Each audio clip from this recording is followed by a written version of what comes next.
Shalom shalom bakunzi bacu bakunzi ba Mosepa One TV, turabasuhuje tubifuriza kugira ibihe byiza hirya no hino aho muherereye.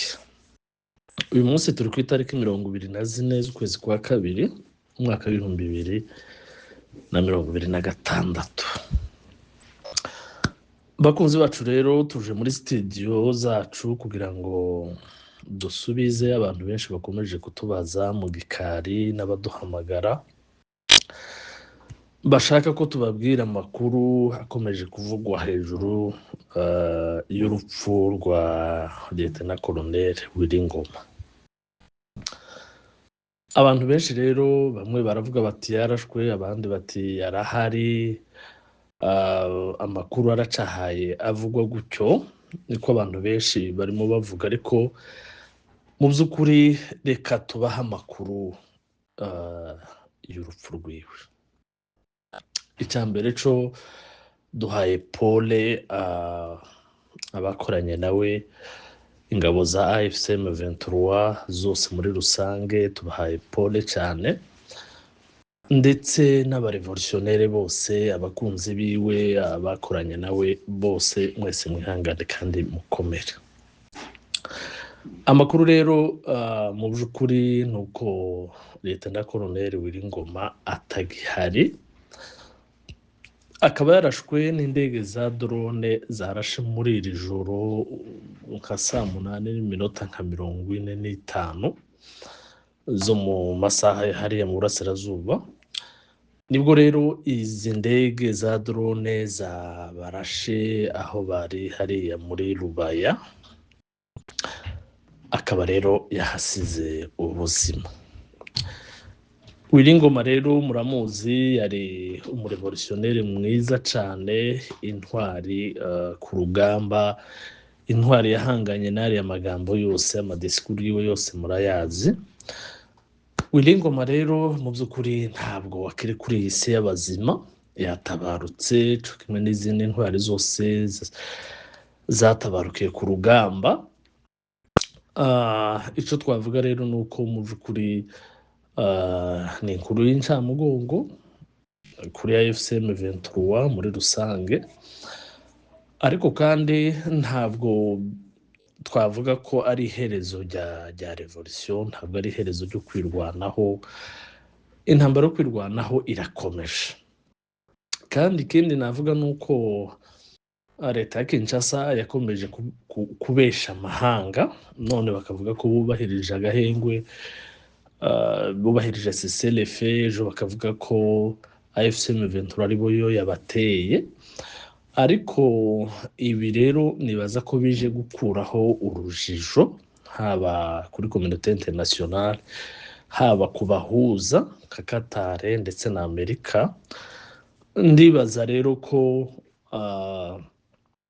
ibintu rero bigiye gufata iyindi sura, kubera ko bigaragara neza ko ku ruhande rwa Tshisekedi yamaze kuva muri processus y'ibiganiro.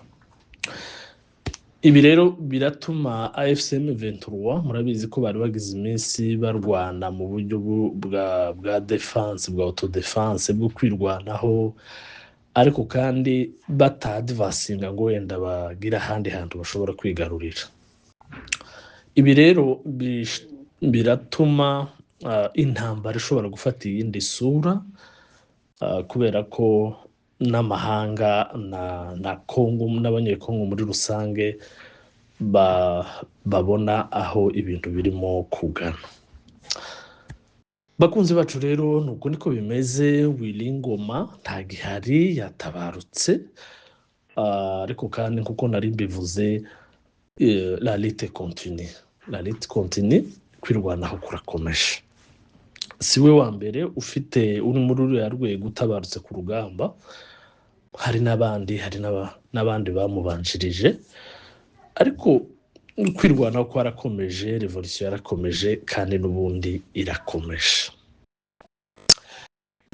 Ubu rero amakuru dufite nuko leta ya Kinshasa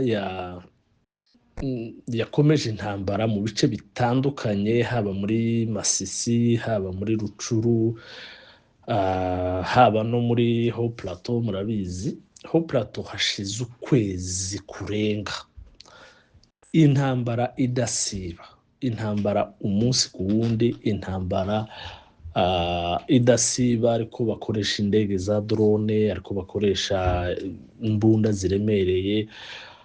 Igitangaje rero nuko ubu nyine coalition ya guverinema isa naho mu by'ukuri twavuga ko irimo ikora nk'abateroriste, kubera ko irimo irarasa idatora, itavangura ngo uyu ni umuturage, iyi ni inzu y'abaturage, cyangwa se aha niho hari ibirindiro by'ingabo bahanganye. Ibi rero ni imikorere y'abateroriste, nibo baza barwana badatora ngo uyu ni umuturage, uyu ni umusirikare, bakajanirana nyine mu rwego rwo kwica icyo basuye naco cyose. Nuko rero niko bimeze, intambara iwacu naho irakomeje. Uyu munsi habaye intambara ikomeye, bamwe bateye baturutse mu irembo rya Gahwera, abandi bateye baturutse za Karingi, abandi bateye baturutse za Bicumbi, za Bidegu. Muri biriya bice byose mu by'ukuri habereye intambara. Gusa nubwo leta ya Kinshasa na coalition yabo biringiye ibyo bikoresho, biringiye umubare munini bafite, murabizi ko hari ingabo z'u Burundi, hari ingabo za Congo, hari abazalendo, hari FDLR, hari abamercenaires, hari n'abandi benshi tutashobora kurondora ngo turangize. Ariko nyine bigaragara rero ko hariya hariho intambara itoroshe, ariko nyine nubwo biringiye umubare munini n'izo mbaraga zabo, bakomeje guhura n'abasore birwanaho, bakomeje n'ubundi guhagarara ku marembo no kuvuga ko batazatega amajosi ngo bateme, bazirwanaho kugeza ku munota wa nyuma, ku gitonyanga cya nyuma cy'amaraso yabo. Nuko bimeze rero muri Haut Plateau hariho intambara. Murabizi leta nyine ni jenoside yateguye ku Banyamurenge, ibanza gukuraho communication yose kugira ngo ibyo bakora byose ntibibe byomenyekana ku mahanga. Ariko nyine murumva ko mu by'ukuri ntabwo byoroshe hariya.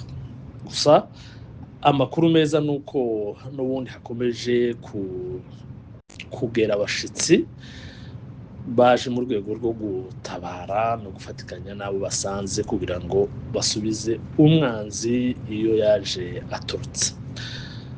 Turizera rero ko bidatinze hagiye kubaho impinduka, kandi mu by'ukuri ikigaragara cyo ni uko intambara igiye guhindura isura hariya.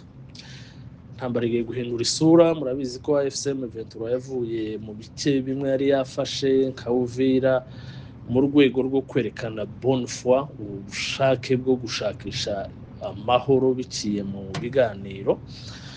Ariko Kinshasa nayo ubu isa n'iyavuye mu rujijo, asa naho itakirimo kujijisha, nayo yagaragaje ubushake bwayo bwo kurwana intambara kugeza bafashe kuko babivuga.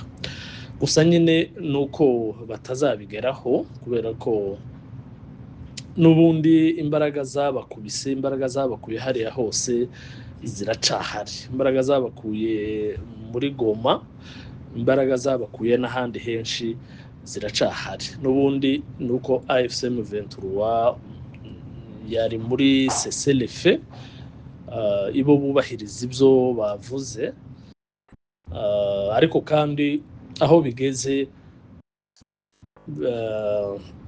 ntekereza ko ibintu bigiye guhinduka, kubera ko ntabwo bakomeza kubahiriza mu gihe urundi ruhande rwo rusa naho bitabareba. Nuko niko bihagaze.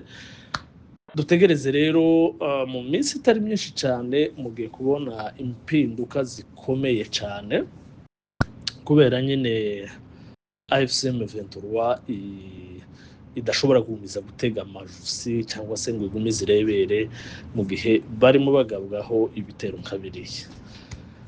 Nguko rero uko bimeze bakunzi bacu, dukomeze dusenga Imana yacu, murabizi n'ubundi n'iziturwanirira. Vuba bidatinze umwanzi agiye guhura n'uruva gusenya. Mugire ibihe byiza, Imana ikomeze ibarinde aho bwije, mugire ijoro ryiza, namwe aho bukeye mugire umunsi mwiza. Mwari kumwe na Patrick Makombe kuri Masepa One TV.